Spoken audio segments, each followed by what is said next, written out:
Hello दोस्तों, एक बार फिर से आपका अपने यूट्यूब चैनल टॉप्स मैजिक पर स्वागत है।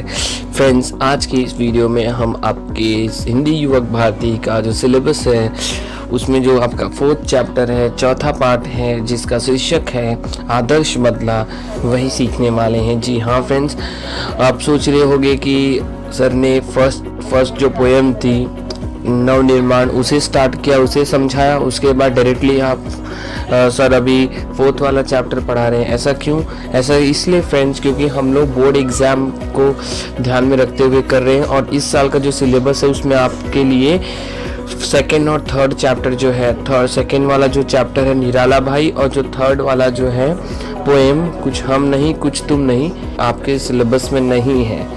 तो इस वजह से फ्रेंड्स हम वो नहीं करेंगे, हम करेंगे बट टाइम आने पर, जब हमारे पास कुछ टाइम बचेगा तब हम करेंगे। फर्स्ट ऑफ ऑल हम वो करेंगे जो कि आपके पेपर में आने वाला है, जिससे आपके पेपर में क्वेश्चंस आएंगे।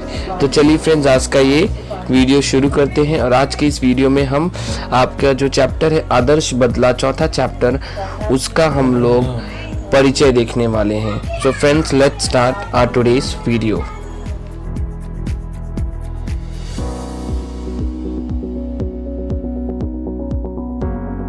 सो फ्रेंड्स, चलिए सबसे पहले हम इस कहानी का, इस पाठ का लेखक परिचय देख लेते हैं। सुदर्शन जी का जन्म 29 मई 1895 को सियालाकोट में हुआ।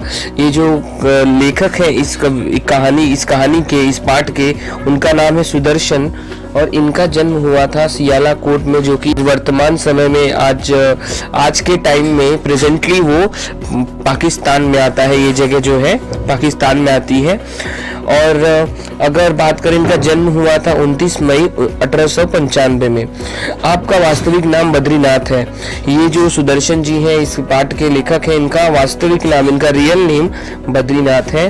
और इन्होंने प्रेमचंद की लेखन परंपरा को आगे बढ़ाया है। जो प्रेमचंद उपन्यास सम्राट कहे जाते हैं, हिंदी उपन्यास सम्राट कहा जाता है जिन्हें, वे जो लेखन विधा थी, उनकी जो लेखन परंपरा थी, उसको इन्होंने आगे बढ़ाया है। यानी कि उन्हीं के पथ पर ये चल रहे हैं। इन्होंने भी अपनी रचनाएं उसी विधा में, उसी तरीके से, उसी परंपरा का अनुसरण करते हुए उसे अपना कर करते आए हैं।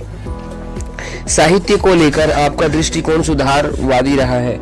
यानी कि इनका जो दृष्टिकोण है, यानी कि बोल सकते हैं हम कि जो साहित्य है हमारा, हिंदी साहित्य है, उसमें जहाँ जहाँ ज़रूरत पड़ी कि हमें कुछ बदलाव करने चाहिए, परिवर्तन करना चाहिए, चेंजेस लाने चाहिए, वे वहाँ पर करते रहे हमेशा, मतलब सुधार करते रहे जहाँ जहाँ उसकी आवश्यकता थी। आपकी रचनाएं आदर्शोन्मुख यथार्थवाद को रेखांकित करती हैं। इनकी रचनाएं अगर आप पढ़ेंगे या फिर किसी से सुनेंगे तो आपको ये देखकर समझ में आ जाएगा कि आदर्शोन्मुख यथार्थवाद को रेखांकित करती हैं इनकी रचनाएं। यानी कि इनकी रचनाओं में आदर्श आपको इनकी रचनाओं में एक आदर्श जीवन, एक आदर्श विद्यार्थी, एक आदर्श व्यक्ति की कैसी जिंदगी होनी चाहिए, उसका जीवन कैसा होना चाहिए, वो ही आपको उसमें दर्शित होंगी। जैसे कि देखिए यहाँ पे इस पाठ का शीर्षक भी वही है, आदर्श बदला। तो आपको आगे बताएंगे कि बदला तो है बट आदर्श क्यों कहा गया है वो हम आपको आगे समझाएंगे। तो देखिए, और कहते हैं कि साहित्य सृजन के अतिरिक्त आपने हिंदी फिल्मों की पटकथाएं और गीत भी लिखे। इन्होंने साहित्य सृजन यानी कि साहित्य में रचनाएं रचने के अतिरिक्त, उसके बावजूद, उसके साथ साथ इन्होंने हिंदी फिल्मों में बहुत सारी पटकथाएं यानी कि स्टोरी लाइन से जो कहानी जो है, किसी भी मूवी की, किसी भी पिक्चर की जो कहानी होती है फिल्म की, वो भी इन्होंने बहुत सारी मूवीज के लिए लिखी और गीत भी लिखे इन्होंने, मतलब इन्होंने गाने भी, सॉन्ग्स भी लिखे हुए हैं। हार की जीत आपकी प्रथम कहानी है और हिंदी साहित्य में विशिष्ट स्थान रखती है। हार की जीत ये इनके प्रथम कहानी का शीर्षक है और वो हिंदी साहित्य में एक विशिष्ट स्थान रखती है, एक विशेष स्थान रखती है, एक विशेष जगह रखती है, यानी कि उसका बड़ा मान है हिंदी साहित्य में। आपकी कहानियों की भाषा सरल, पात्रानुकूल तथा प्रभावोत्पादक है।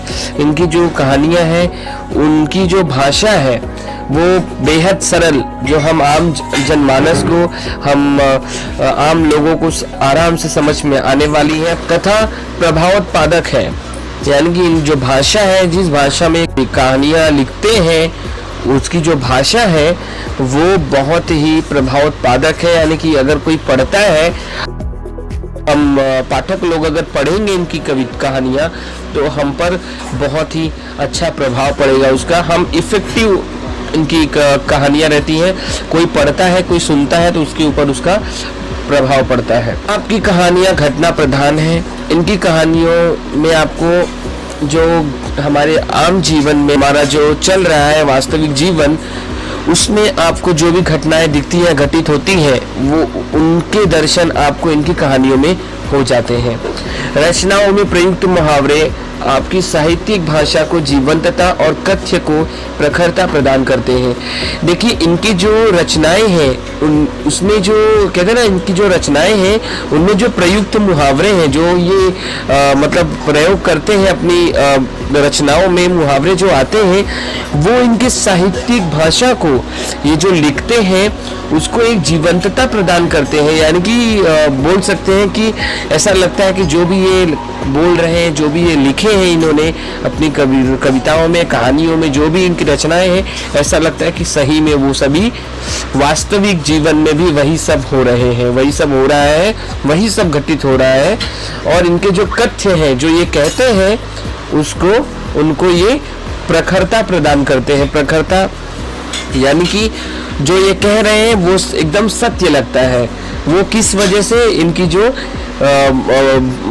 शैली है लिखने की, इनकी जो भाषा शैली है, उसमें जो ये प्रयोग करते हैं मुहावरों का, उसकी वजह से।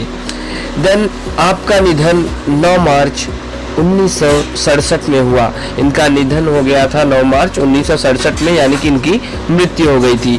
सो फ्रेंड्स, अभी हमने देख लिया इस चैप्टर का लेखक परिचय, लेखक के बारे में कुछ जानकारियां प्राप्त कर ली। अब देख लेते हैं उनकी प्रमुख कृतियां क्या है, उनके जीवन की उपलब्धियां क्या रही हैं। तो अगर प्रमुख कृतियां की बात करें तो पुष्पलता, सुदर्शन सुधा, तीर्थ यात्रा, पनघट, ये सभी सुदर्शन जी की, यानी कि बद्रीनाथ जी की कहानी संग्रह है। ये सभी सिकंदर, भाग्य चक्र, ये दोनों नाटक हैं।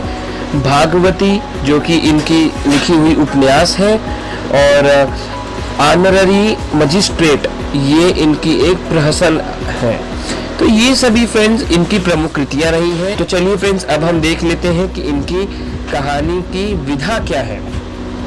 तो विधा परिचय में कहा गया है कि कहानी भारतीय साहित्य की प्राचीन विधा है। आप जानते हैं, आज प्राचीन काल से, पुराने समय से कहानियों की परंपरा चलती आ रही है।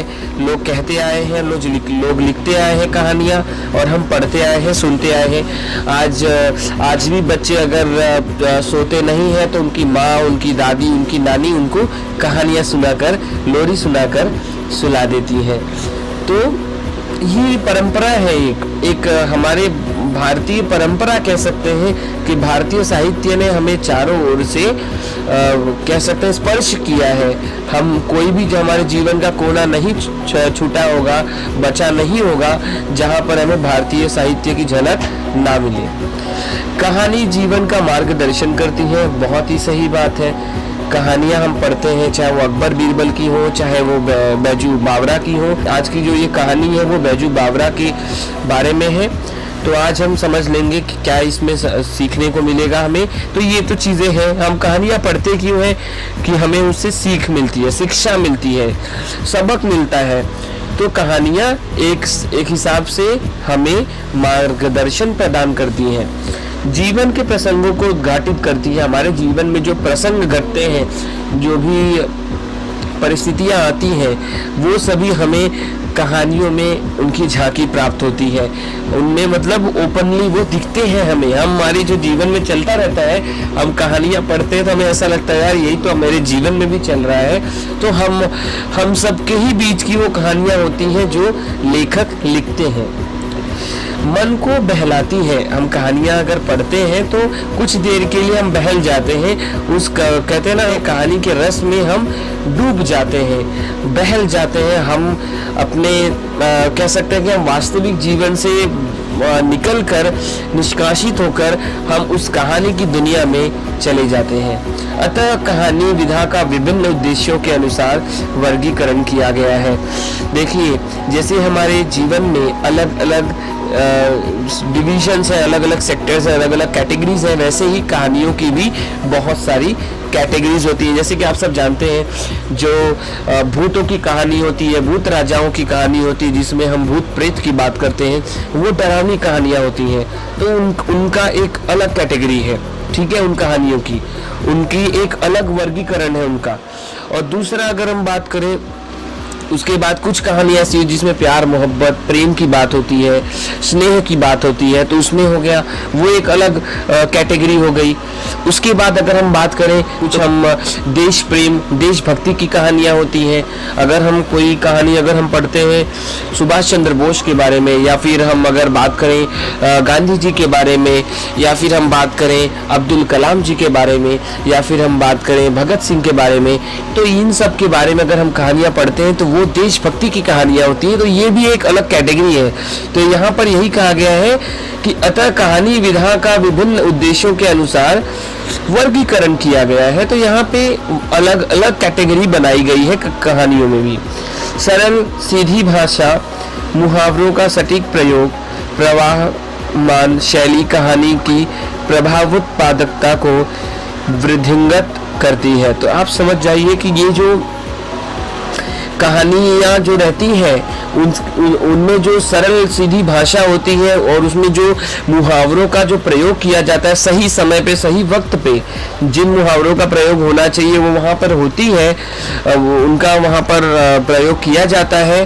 और प्रवाहमान शैली यानी कि फ्लो एक होता है ना, हम कहानियाँ अगर पढ़ते हैं तो अगर कहानियों का एक फ्लो अच्छा होता है, एक सही फ्लो में कहानियाँ लिखी गई है, एक शैली उनकी अच्छी है, तो लोगों को पसंद आती है, उनमें लोगों की रुचि बढ़ती है पढ़ने के लिए और वो लोग पढ़ना चाहते हैं। तो यहाँ पे वही कहा गया कि प्रवाहमान शैली यानी कि ऐसी विधा, ऐसा तरीका, ऐसा सलीका जिसमें कहानियाँ लिखी गई हो कि पढ़ने के बाद व्यक्ति उस प्रवाह में बह जाए, एक फ्लो हो, कि आदमी के अंदर कौतूहल हमेशा जगता रहे, हमेशा निर्माण होता रहे, उत्पन्न होता रहे कि आगे क्या होने वाला है इस कहानी में।